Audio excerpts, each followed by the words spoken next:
우리가 신앙생활을 하고 영적 삶을 살아가는 것에 있어서 굉장히 중요한 요소들이 있죠. 뭐 예를 들자면 우리가 지금 드리고 있는 예배, 그리고 기도, 사역, 이 모든 것들이 어느 것 하나 경중을 말할 수 없을 정도로 굉장히 중요한 영적인 삶의 영적 요소들이라고 볼 수가 있습니다. 자, 근데 오늘 이 본문 가운데 보면요, 그 영적인 요소들 가운데 기도를 모토로 이 말씀을 전달해주고 있어요. 제가 오늘 이 본문을 여러 차례 묵상하면서 읽게 되었고, 그리고 그 이후에 있는 구절들도 쭉 함께 읽게 되는데, 그 이후 구절들을 보고 또 오늘 본문 말씀을 빗대어서 봤더니 이런 생각이 들더라고요. 이게 분명히 기도를 목적으로 한 것이지만 기도에만 국한된 내용이 아니더라는 거예요. 우리의 예배도 또 기도에도 사역과 사명에도 모두가 부합될 수 있고 또한 모두가 적용될 수 있는 그런 내용이 바로 오늘 본문에 있는 이 말씀이더라라고 하는 것입니다. 그래서 오늘 저는 여러분과 함께 오늘 이 본문 말씀을 토대로 해서 우리가 어떻게 하면 제대로 된 영적 삶을 살아갈 수 있을까? 그러기 위해서 우리는 어떤 것을 경계해야 되고 어떤 것을 최선을 다해서 이루어 나가야 될까에 대해서 함께 지금 말씀을 나눠보려고 합니다. 자, 먼저 오늘 우리가 함께 봉독했던 본문 첫 번째 소절 5절의 그 서두를 한번 보시면 이렇게 시작하고 있어요. 또 너희는 기도할 때에 외식하는 자와 같이 하지 말라. 아멘. 자, 여기 첫 소절부터 이 마태복음 기자는 경계의 말씀을 시작하고 있습니다. 외식하지 말라. 자, 이 외식이라는 것이 뭐냐면 쉽게 말씀드리자면 그릇된 형식이에요. 우리가 예배를 드리고 또 우리가 기도를 하고 우리가 사역과 사명을 감당하죠. 자, 그럼 제가 한 가지만 여쭤볼게요. 그렇게 우리가 그 영적인 요소들을 감당하는 이유가 뭘까요?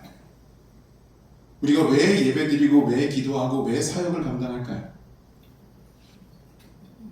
자, 제가 답을 말씀드릴게요. 보여주기 위해서. 맞습니까? 딱히 대답을 못 하시겠죠. 네. 저게 보여주기 위해서라고? 이게 뭔가 좀 앞뒤가 안 맞는 것 같은데 이 생각이 드실 수 있어요. 근데 여러분 2번, 3번 고쳐 답을 내려드려도 보여주기 위한 게 맞아요. 단지 누구에게 보이기 위함이냐, 이게 이제 결정적인 관건이 된다라고 하는 거예요. 누구에게 보이기 위함이냐. 내가 만약에 내 옆에 있는 사람에게, 내 주변에 있는 사람들에게 내가 예배드리고 내가 기도하고 내가 사역하는 모습을 드러내서 보여서 그들에게 내가 인정받고 칭찬받고 높임받는다, 그걸 목적으로 한다. 그래서 대상성이 세상 사람이고 그리고 목적이 내가 높여지는 거다. 여러분, 이게 바로 외식이에요. 자, 제가 뻔한 답이 나올 질문을 해드릴게요. 그러면 우리가 그 영적 삶을 살아가고 영적인 그 요소를 온전히 실천할 때 과연 누구 보라고 하는 걸까요? 누굴까요? 그죠? 주님, 하나님. 여러분, 우리의 이 모든 영적 삶의 대상은 하나님이세요. 하나님이 내가 예배하고 기도하고 사역하는 모습을 봐주셨으면 좋겠는 거예요. 내가 이런 모습을 하나님 앞에 올려드릴 때 하나님이 봐주시고 기뻐하시고 칭찬해 주셨으면 좋겠는 거죠. 그죠? 여러분, 우리가요 자칫 너무 좀 조금 이렇게 막혀있는 뭐 대단해 보이는 그런 것들을 이야기하려다 보니까 아주 본질적이고 원론적인 것들을 자꾸 놓치는데, 여러분, 우리는요 하나님 앞에 이쁨 받는 게 목적이에요. 이걸 꼭 기억하셔야 된다. 그래서 우리는 하나님 앞에 언제나 하나님을 목적하고 하나님께 드리기 위한 그 모습으로 예배와 기도와 사역을 이어가게 되어야 된다고 하는 거예요. 여러분, 제가 지금 외식하는 자에 대해서 이야기를 했는데, 외식하는 사람들이요 뭐 예배를 안 드리거나 기도를 안 드리거나 혹은 뭐 사역을 감당 안 하는 게 아니에요. 다 해요. 누구보다도 열정적으로 열심히 해요. 근데 그들의 목적이 하나님이 아닌 거예요. 그러면 하나님이 받으실 수 없는 게 되어버리는 거예요. 여러분, 오늘 본문 이후에 바리새인들이 나오는데 이 바리새인들이 이런 사람들이에요. 바리새인들은 기도를 해도 시장 한복판에서 기도해요. 사람들이 모두 보라고 두 손을 높이 하늘을 향해 들면서 오 주여 하고 시작을 하죠. 구제를 해도 사람들이 보는 앞에서만 해요. 자신의 영광을 위해서, 자신의 높여짐을 위해서 이렇게 한다는 것 외식입니다. 분명히 마태복음 기자는 우리가 하나님 앞에 나아갈 때 그 외식으로부터 벗어나야 된다고 말하고 있는 거예요. 성경에서 말하는 외식, 그 외식을 우리가 분명히 극복해야 된다. 그 외식이 뭐 대단한 것처럼 여겨지는데, 여러분, 우리의 일상 속의 외식은 언제나 붙어 있어요. 내가 이렇게 하는데 왜 날 몰라주지? 내가 이렇게 열심히 하는데 왜 나를 안 봐주지? 왜 나한테 자꾸 뭐라 그러는 거지? 이 생각. 여러분, 예수님께서 만약에 이 외식에 조금이라도 발을 들여놓으셨다면 우리 구원 못 받았을 거예요. 내가 무슨 죄가 있는데 나를 십자가에 못 박지? 내가 무슨 죄를 저질렀기에 나를 치는 거지? 아니, 저들은 왜 내가 하는 말 이렇게 복되고 이렇게 멋진 말을 해주는데도 왜 이걸 이해하지 못하고 받아들이지조차 못하는 거지? 여러분, 믿음의 사람들에게 가장 중요한 건 겸손히 하나님을 보는 거예요. 외식으로부터 벗어나셔야만 합니다. 자, 두 번째, 여러분 6절도 한번 보실까요? 자, 6절은 함께 한 목소리로 좀 봉독해 볼게요. 함께 읽습니다. 너는 기도할 때에 내 골방에 들어가 문을 닫고 은밀한 중에 계신 내 아버지께 기도하라. 은밀한 중에 보시는 내 아버지께서 갚으시리라. 아멘. 자, 너는 골방으로 들어가라. 은밀한 중에 계신 아버지께 기도해야 된다. 기도의 깊이 있는 그 영역을 설명할 때 주로 회사에서 쓰이는 그런 구절이에요. 굉장히 복되는 구절인데, 근데 이 6절을 잘못 해석하면 우리는 굉장히 심각한 오류에 빠지게 됩니다. 교회 안에서 믿음의 사람들이 함께 힘을 내서 합심하여서 기도하는 것, 그리고 강력하게 큰 소리를 내서 하나님 앞에 기도하는 것, 동성으로 하는 것, 이 모든 것들을 다 부정하고 터부시해버립니다. 아니, 여기 보시라는 거죠. 지금 골방으로 들어가라 그러지 않았느냐? 은밀한 중에 찾으라 그러지 않았느냐? 그죠? 여러분, 그런데 여기에서 말하는 골방과 은밀한 중에는요, 장소의 개념이나 형식을 말하는 게 아니에요. 우리의 마음의 자세, 우리의 중심을 이야기하고 있는 거예요. 그래서 내가 그 중심으로 하나님을 온전히 만나기 위해, 그분과 1대1의 관계를 유지하기 위해 우리는 우리의 심령의 골방으로 들어가는 거예요. 우리의 심령의 은밀한 중에 하나님과 만나는 거예요. 여러분, 이건 형식이 아니에요. 여러분, 우리는요, 신앙생활 하다 보면 간혹 그 우리가 함께하고 있던 그 형식과 그 모든 그 요소들을 다 뛰어넘는 영성을 경험하게 될 때가 있어요. 성도들끼리 막 합심해서 통성으로 기도하는데 갑자기 모든 것이 고요해지면서 하나님께 더 깊이 있는 기도로 깊숙이 들어가게 되기도 해요. 또 어떤 때는 내가 묵상으로 침묵으로 기도하는데 굉장히 강력한 기도를 하나님 앞에 올려드릴 수 있게 되기도 한다라고 하는 겁니다. 장소, 형식 중요하죠. 근데 그것 위에 우선순위로 이루어져야 될 것이 있다는 것을 분명히 마태복음 기자는 설명하고 있다라고 하는 것입니다. 여러분, 그 요한복음 4장에 보시면요, 한 사마리아 여인이 예수님을 만나서 대화하는 내용이 나와요. 이 당시에 사마리아 사람들 그러면 혼혈 유대족이었습니다. 그러니까 유대인들이 볼 때는 이게 인정을 할 수 없는 그런 존재들이죠. 유대인의 피가 섞여 있는데 반쪽짜리 유대인인 거예요. 이방인의 피도 섞여 있는 거죠.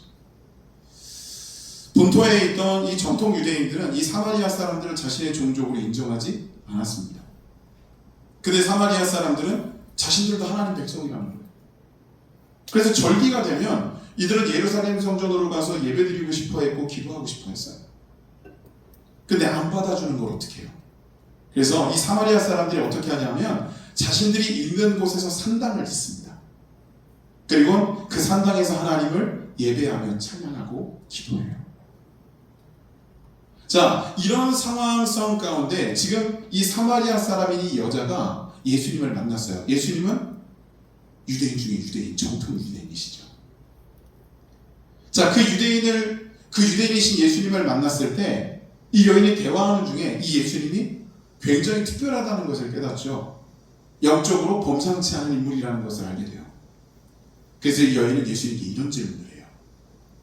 우리가 어디서 예배드리는 것이 합당하겠나이까? 이 질문을 받은 예수님께서 뭐라고 답하시냐면 너희는 영과 진리로 예배해야 될 것이다. 이렇게 말씀하십니다. 자, 다소 이 여인의 질문에 대해서 동문서답처럼 들려요.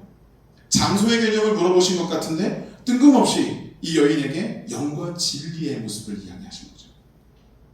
근데 이게 동문서답이 아니라 이 여인이 어떤 질문을 하던 이 여인이 실제로 들어야 하고 듣고 싶어하던 그 본질적이고 핵심적인 대답을 예수님께서 분명히 꿰뚫어 보시고 이루어 주신 거예요. 지금 이 여인이 장소를 어디서 예배해야 됩니까? 이거 묻고 싶었을까요? 그게 아니에요. 나도 유대인인데, 나도 유대인의 피가 있는데 내가 하나님 앞에 어떻게 예배해야 될까요? 저 본토에 있는 유대인들은 그냥 무조건 예배하고 기도하고 그 성례를 이룰 때는 그 예루살렘 성전으로 들어가서 해야 되는 것이 원칙인데 우린 그럴 수 없지 않느냐는 거예요. 그래서 이 여인이 장소의 개념을 물은 것처럼 보이지만 실제로는 내가 어떻게 하나님께 예배해야 됩니까? 하고 묻고 있었던 거예요. 여기에 대해서 예수님께서는 영과 진리로 너희는 예배해야 될 것이다 라고 말씀하신 거죠. 여러분, 장소도 중요하고요, 형식도 중요해요. 근데 우리가 우리의 중심을 모두어서 영과 진리로 하나님 앞에 나아가면 어떤 모습이 달라지냐면 우리가 구별해야 될 장소가 달라지고 우리가 드려야 될 예배의 형식이 달라지는 거예요. 똑같은 것, 똑같은 장소에서 드리는데요, 안 달라지는데요. 여러분, 그게 문제가 아니에요. 제가 분명히 두 번째 대지 서두에 말씀드렸죠. 우리의 마음의 자세, 그죠? 우리의 중심, 이것이 바뀌어지는 거예요. 여러분, 분명히 말씀드리지만 골방으로 들어가라, 너는 은밀한 중에, 여러분, 이건 그 장소와 형식의 개념이 아니라 우리가 하나님 앞에 얼마나 우리 심령을 열고 다가설 수 있느냐, 그러기 위해서 우리는 세상의 모든 죄악의 모든 것들을 일소하고 주님께만 나가야 된다라고 하는 것을 지금 여기 설명해 주고 있는 거예요. 자, 근데요, 우리들은 참 엉뚱한 면모들이 있는 존재들이잖아요. 그래서 분명히 예수님께서 이런 거룩하고 정도의 그런 말씀을 해주셨음에도 불구하고 이걸 잘못 오해하는 경우들이 생깁니다. 어떤 분들은 이런 말씀을 하시죠. 아니, 그렇다면 오늘날 많은 그리스도인들이 굳이 이 교회를 모토로 교회를 고수하며 예배드릴 필요가 없지 않겠느냐? 하나님은 어디에나 계신 거 아니겠느냐? 우리 집에도, 직장에도, 내가 가는 여행지에도 하나님은 계시지 않겠느냐? 그럼 내가 간 그곳에서 내가 영과 진리로 하나님을 예배드릴 수만 있다면 굳이 교회가 아니어도 되는 것 아니냐? 여러분, 어떻게 생각하십니까? 아멘이신가요? 여러분, 이거 이론상으로 맞는 말이에요. 틀리지 않아요. 근데 여러분, 그런 생각 해보셨어요? 그럼에도 불구하고 오늘날의 수많은 그리스도인들은 아직까지도 이 교회라는 장소를 고수하며 예배하고 있다는 거예요. 그렇다는 사실을 몰라서 모두가 다 거기에 대한 인식도가 떨어져서 그냥 교회만 가야 돼 생각하고 그렇게 예배를 드리고 있는 걸까요? 여러분, 그렇게 이 자리에 오셨어요? 아니잖아요. 그죠? 교회는요, 하나님의 몸이거든요. 왜 이렇게까지 표현하냐면 하나님께서는 당신의 백성들을 너무나도 사랑하시는 거예요. 그래서 직접 그 하나님의 백성들을 하나님이 만나주시기 위해서 그 장을 열어놓으신 거예요. 그러니까 이건 실제로 그 장에 하나님께서 임재하세요. 그리고 하나님께서 하나님의 말씀을 들려주시고 하나님께서 또 우리 인간들의 말을 듣기도 하세요. 그렇게 하나님께서 마련해 놓으신 장소가 바로 성전이고 교회인 거예요.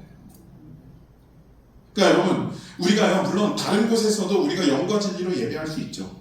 다른 곳에서도 하나님의 음성 들을 수 있고 다른 곳에서도 하나님과 만날 수 있어요. 근데 그 어느 곳보다도 확실하게 하나님을 만날 수 있고 주님의 음성을 들을 수 있는 곳이 교회라면 우리 믿음의 사람들은 그 교회에서의 예배를 마다할 이유가 없지 않겠습니까?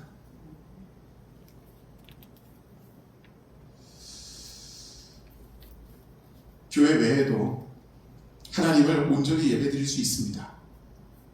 물론 그렇죠. 근데 여러분 이렇게 말하시는 분들의 대부분은요, 주님의 몸된 교회 안에서의 예배가 분명히 온전히 세워져 있고 그 이후에 그것을 뛰어넘어서 내가 살아가고 있는 모든 세상의 영역 속에서도 나는 하나님을 전인적으로 예배한다. 여러분 이렇게 고백하는 분들이라면 이거 굉장히 건전한 거예요. 근데 꼭 그런 분들 있잖아요. 교회 아니어도 되지 않습니까? 하는 전제로 시작하시는 분들. 잘 보세요. 여러분 그런 분들은요, 정말 죄송하지만 하나님에 대한 온전한 예배를 드리지 못하고 내가 지금 온전히 하나님의 성전을 찾지 못하는 것에 대한 핑계와 변명과 자기 합리화를 하고 있는 거예요. 교회 못 나올 수 있죠. 불강력적인 상황이 벌어질 수 있어요. 내가 병중에 있거나 혹은 천재지변이 일어나거나 전쟁이 벌어지거나 못 가죠. 교회에 가서도 제대로 된 온전한 형식의 예배를 드릴 수 없을 수도 있어요. 근데 적어도 우리가 믿음의 사람이고 하나님의 진정한 백성이라고 한다면 여러분 이거 기억하셔야 돼요. 우리는 우리의 교만의 소치나 또 우리의 게으름과 우리의 나태함의 소치로 하나님의 성전을 찾지 못하는 이 모습에서는 벗어나야 된다. 그걸 합리화하기 위해서 엉뚱한 말하는 우리의 모습이 아니기를 소망한다라고 하는 것입니다. 여러분 장소 중요하고 형식 중요해요. 그래서 하나님께서는 그 장소나 그 형식을 굳이 율법과 규례를 정해서 우리에게 규정해 주신 거예요. 근데 여러분 그 장소와 또 우리에게 주시는 그 형식이 온전해지고 거룩하게 구별될 수 있으려면 우리가 영과 진리로 하나님 앞에 나아갈 때, 그때 우리는 우리가 나가야 될 하나님 앞에서의 장소를 제대로 구별할 수 있게 되고, 그때 우리는 하나님께서 우리에게 허락해 주시는 그 형식의 예배를 온전히 드릴 수 있게 된다고 하는 거예요. 여러분 영과 진리로 주님 앞에 나아가십시오. 우리의 중심을 다하여 하나님 앞에 신실한 마음의 자세를 유지할 수 있기를 간절히 소망합니다. 자, 오늘 우리가 읽지 않았지만 16절부터 19절까지에 보면 어떤 내용이 또 나오냐면 금식기도에 대한 내용이 나옵니다. 금식기도, 오늘날에는 뭐 그게 그렇게 일반적인 기도는 아니에요. 특별한 기도죠. 근데 이 당시에 이 유대인들에게 있어서 금식 기도는요, 굉장히 보편적인 기도였고 또 굉장히 그러면서도 중요한 기도였어요. 그래서 여러분 이 마태복음 기자는요, 이 금식 기도를 설명하는 데 있어서도 외식을 경계하고 있다는 거예요. 자, 제가 서두에 말씀드렸죠. 우리가 하나님 앞에 예배드리고 기도하고 사역하고 이 모든 것들은 하나님 보시기 위함이다. 그죠? 그렇다면 하나님은 언제 어떻게 우리의 그 모습을 보실까요? 하나님은요, 우리보다 먼저 우리에게 집중하고 계세요. 그래서 우리가 어떤 영적 행위로 들어가는 그 순간부터 하나님이 이미 알고 계시고 우리를 보고 계세요. 그래서 딱히 하나님 앞에 또 다른 차원의 그 영적인 액션이 필요하지 않아요. 뭐 예를 들어서 내가 기도하기 때문에, 금식하기 때문에 슬픈 표정을 짓는다거나, 아니면 좀 내가 금식하기 때문에 조금 피골이 상접한 모습을 일부러 보이려고 하거나, 내가 일부러 땀 흘리는 모습을 보이려고 하거나, 여러분 이러한 모습들이요, 사실은 하나님 앞에는 필요가 없어요. 이미 우리가 첫 발을 내딛는 순간 하나님께서는 알고 계신다는 거예요. 그럼에도 불구하고 우리가 나 금식하고 있는 것처럼, 나 기도하고 있는 것처럼, 나 서역하고 있는 것처럼 하나님 앞에 굳이 우리가 또 다른 차원의 액션을 취하려고 한다면 그건 하나님 앞에가 아니라 사람들 앞에라고 하는 거예요. 그리고 여러분들 사람들 앞에 보이기 위한 그 모습은요, 분명히 우리가 오늘 봉독한 5절 말미에도 나오고 또 16절 말미에도 나오는 내용인데 동일한 내용이 기록되어 있는 게 뭐냐면 너희가 받아야 될 상급을 너희는 이미 받았다라고 하는 거예요. 하나님이 더 해주실 게 없다는 거예요. 그래서 마태복음 기자는요, 금식 기도할 때 어떻게 하라 그러냐면 일부러 머리에 기름을 바르고 얼굴을 씻어라라고 합니다. 내가 하나님 앞에 하고 있는 이 모습이 사람들에게 보이지 않게 하는 것이 옳을 수 있다는 거예요. 왜냐하면 하나님과 나와의 1대1의 관계에서 이루어지는 영적 삶인데 거기에 세속적인 다른 물리적인 요소들이 혹은 다른 사람이 끼어들어와서 뭔가를 이룬다라고 하는 건 합당치 않다는 말이에요. 여러분, 우리는요 온전히 하나님만 바라보며 하나님과의 관계를 이루기 위해 최선을 다하는 모습으로 나가야 한다는 거예요. 그것만으로도 우리는 우리가 빠질 수 있는 외식으로부터 벗어날 수가 있다라고 하는 것입니다. 자, 사랑하는 여러분, 오늘 우리가 함께 나눈 이 말씀을 정리해 보자면요, 결론은 굉장히 명확하고 간단해요. 우리는 분명히 하나님의 백성으로 하나님 앞에 영적인 삶을 살아가야만 합니다. 근데 그 영적인 삶을 살기 위해서 두 가지를 분명히 기억해야 되는데, 첫 번째는 우리가 무엇을 경계해야 되겠느냐? 바로 외식을 경계하라. 하나님의 영광이 아닌 나의 영광을 위해서 하나님의 대상이 아닌 세상 사람들을 대상으로 하는 그 외식으로부터 벗어나야만 한다라고 하는 것. 두 번째는 우리가 무엇을 반드시 이루어야 하겠느냐? 그건 우리의 마음의 자세를 온전히 하고 우리의 중심을 모두어서 영과 진리로 하나님 앞에 나와야 한다라고 하는 것입니다. 사랑하는 여러분, 이 신실함의 모습이 바로 저와 여러분의 영적 삶의 기본이 되어야 한다고 하는 거예요. 우리가 말씀을 통해서 이 삶을 온전히 의식하며 배우고 깨달았다면 이제 돌아오는 한 주간 동안 우리가 이 삶을 살아가기 위해서 몸부림치며 노력해 보는 거예요. 여러분, 힘들 겁니다. 근데 그렇더라도 우리는 주의 백성으로서 우리의 중심을 하나님께 모두어서 하나님 보시라고, 아멘, 하나님 보시기에 합당하도록 그분 앞에 예배하고 기도하고 또 사역을 감당하는 저와 여러분들 모두가 되시기를 주의 이름으로 축원합니다. 아멘. 기도하시겠습니다. 거룩하신 하나님, 감사합니다. 오늘 이 시간에도 우리는 하나님의 거룩한 백성으로 하나님께서 우리들에게 어떠한 삶을 원하시는지를 분명히 말씀을 통해서 깨닫고 나아갑니다. 우리가 이 말씀대로 온전히 하나님 앞에 살아갈 수 있도록 인도하여 주시옵소서. 외식하지 않고 영과 진리로 하나님 앞에 구별된 인생 속에 하나님의 거룩한 백성됨의 모습을 온전히 드러내며 살아갈 수 있는 우리 모든 성도들이 될 수 있도록 인도하여 주시옵소서. 오늘도 우리와 함께 하신 하나님, 우리를 보신 하나님 감사드리며 예수님의 이름으로 기도드렸습니다. 아멘.